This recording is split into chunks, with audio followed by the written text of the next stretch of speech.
There was an interview a few days ago and JoJo says Chris is the best man and a gorgeous boy. Girl, he's not a boy. He is 10 years your senior and he's in his 30s.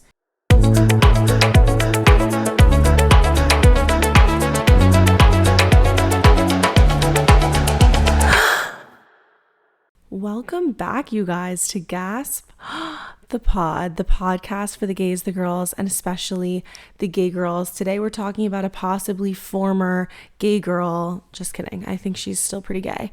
JoJo Siwa. And I'm wearing pink because of her today. Specifically, we're going to be talking about the straightification of JoJo Siwa. JoJo Siwa is back on the front burner of media attention. This time, not because of another lesbian scandal or chaotic music video, but because of a possible rumored boyfriend. JoJo Siwa, known as a child dance star, singer, and internet personality, created a brand for herself, right, through her loud, colorful aesthetic, and was usually always sporting a bow.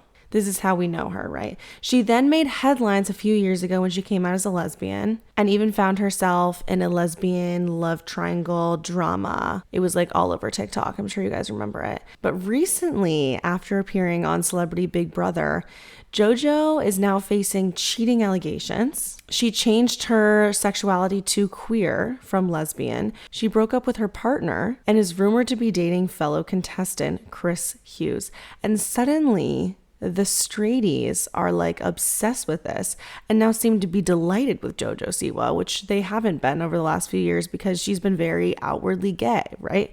So we're going to dig into this whole controversy and why the gays are mad and why the straights are so happy about this. So very quickly before we go into the bulk of the episode, as always, just a few updates. My Pride merch line is out. You can see that on my Printify pop-up store or my Etsy store. That will be in the link in wherever this episode is posted or in the link in my TikTok bio. And if you are a Patreon member, and if you're not a Patreon member yet, this is a great time to join as a paid subscriber because all my paid subscribers, aka number one gaspers, along with getting bonus episodes, early episodes, and just like all the bonus content that I give, you will also have access to a Pride merch giveaway or a Pride merch discount. I've been working on the Pride discount and I don't know why it's so difficult for me to figure out how to do. So I might just do a giveaway. So you could get free merch or discounted merch. So join my Patreon and you can get access to all those things. And speaking of, also Patreon members get shout outs. So shout out to my number one gasper, Carolyn W. Thank you so much for listening. My grandma's name was Carolyn, so I love your name. All right, boring stuff. Oh, also, guys, I'm recording this the day after the AMAs. I did not watch it because I was on a plane. However, I was really stressed that I was going to miss it because, we all fucking thought Taylor Swift would be there and release something. And I'm genuinely so confused. What's happening? And honestly, I was very much convinced that something was happening because her fucking website spelled out AMAs. 26 was everywhere.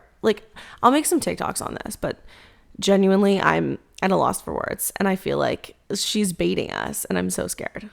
Okay, let's get into it. Also, I'm realizing this is my last episode before Pride Month starts, which is very exciting. I feel like Pride this year is just going to be so necessary since at least America is in a downward homophobic spiral. So I feel like it's really necessary time. Okay, let's first just get into JoJo Siwa's fame to catch up some people if you're not aware of how JoJo Siwa is famous. Because honestly, I didn't really know. And I didn't even know that she was on Dance Moms. I gotta be honest. I just thought she was this crazy kid. Okay, so let's talk about her rise to fame, right? So her full name is Joelle Siwa. She was actually born in literally 2003. So she's only 22 fucking years old. And she actually just turned 22. So newly 22. She's a dancer, singer, actress, and internet personality. And in 2013, this is kind of how she got into the spotlight. She was the youngest contestant and finalist on the Dance Moms spinoff, Abby's Ultimate Dance Competition. And that got her into Dance Moms. So in 2015, she began appearing on the Dance Moms show. Because that show was so huge and big, it just pushed her into celebritydom. And then in 2016, she released her songs Boomerang, that was apparently against like bullying, and I Can Make You Dance, slay. So at this point, right, she's like a child star and her audience is children.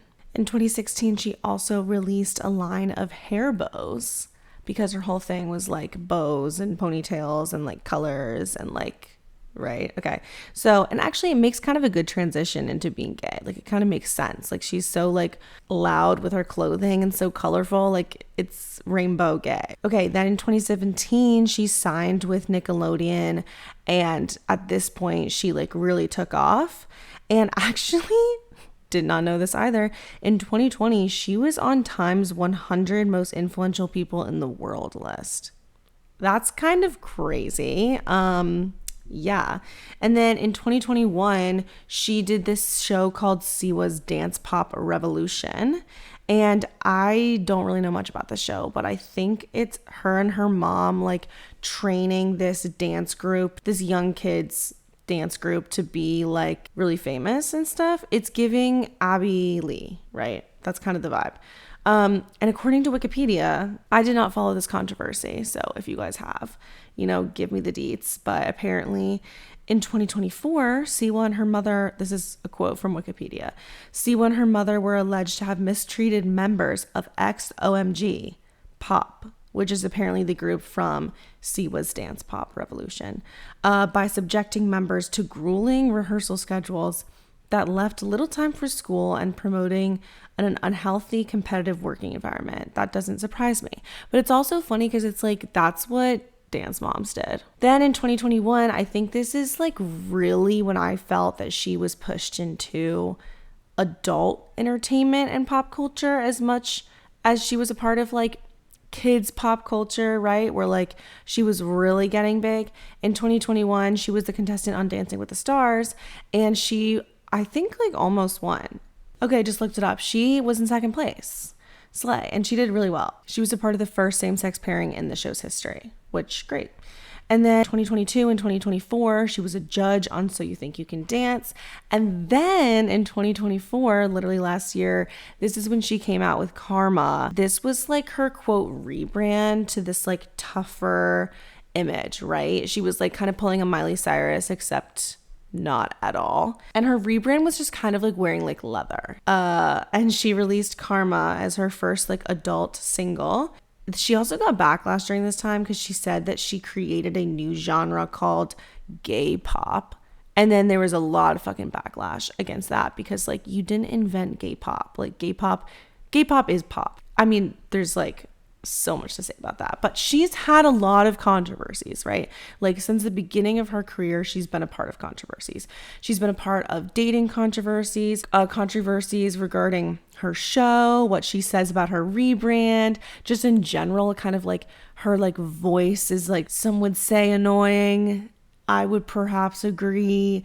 Like she's very intense, energetic, and I think a lot of it is she's like been used to the spotlight since she was so young that I feel like she like feels the need to curate this like exuberant, crazy personality. You know what I mean? And then that kind of goes into Big Brother and that controversy because a lot of people are like saying that she almost like found herself and like was away from the cameras and like found her voice, and it's like a softer one. We will get into all of that. But it's also ironic because like it's a TV show. There are cameras. Why would this be her? Why would this have been her escape away from publicity? I mean, maybe because she's not on social media. I don't know. Anyways, she's had a lot of controversies, and a lot of it is also regarding her sexuality. So let's get into that. Okay, so in 2021, she came out as just like in general being a part of the LGBTQ community. And then later she ended up identifying as a lesbian. As you can presume, if you guys are not like aware of, what happened during this time, people were not happy about it because there's a lot of homophobes, and in general because she was like a child star and a lot of her fans were children, everyone was like, oh my god, you're like pushing your agenda on children. She was met with a lot of backlash around that, and at this point kind of became like a queer icon. And I'm gonna give her credit, like this was super brave when you're like, you come from Nickelodeon, you come from being a young child star, you know that people are going to be so pissed about this because like you sell dolls and like you make music for kids. Like people are going to fucking hate that because this idea that gay people are groomed children. So the fact that she made it such a big part of like her career and her personality, her public persona of being gay and like being very outwardly gay, like I think that's amazing and really good of her to do. I do have some other issues that we will talk about later. So here's her dating history and just like the most public ones. Okay. So she dated this dude named Mark Bontempo, irrelevant, I think. And like, this is kind of like right before she came out. And then kind of like her most significant girlfriend that I feel like any of us who were like on Lesbian TikTok like in 2020, 2021, 2022 were aware of her dating Kylie Prue. She met her on a cruise, which is just the most fucking lesbian thing ever. And her and Kylie were on and off for a while. And this is where like a lot of the lesbian love triangle drama stems from. After Kylie, she briefly dated this girl named Katie Mills. And then after Katie, she dated Avery Cyrus. Avery Cyrus is a lesbian TikToker. Right? She's like a big part of like all of the lesbian TikTok drama. And I don't know if you guys remember, but like a few years ago, kind of the whole Avery Cyrus, Soph, JoJo Siwa stuff, that was at the root of like what people called the lesbian apocalypse. And like all of these couples were breaking up and it was like crazy. I think this was also during like the whole Becky and Fletcher, like Becky's so hot, Shannon Beveridge drama. It was a crazy time to be a lesbian on the internet, which is funny because it's like was literally 2 years ago, but it feels like forever ago or 3 years ago. Time isn't real. So the whole lesbian love triangle stuff was that after Katie Mills, she dated Avery Cyrus, and Avery Cyrus was dating Soph, also a TikToker.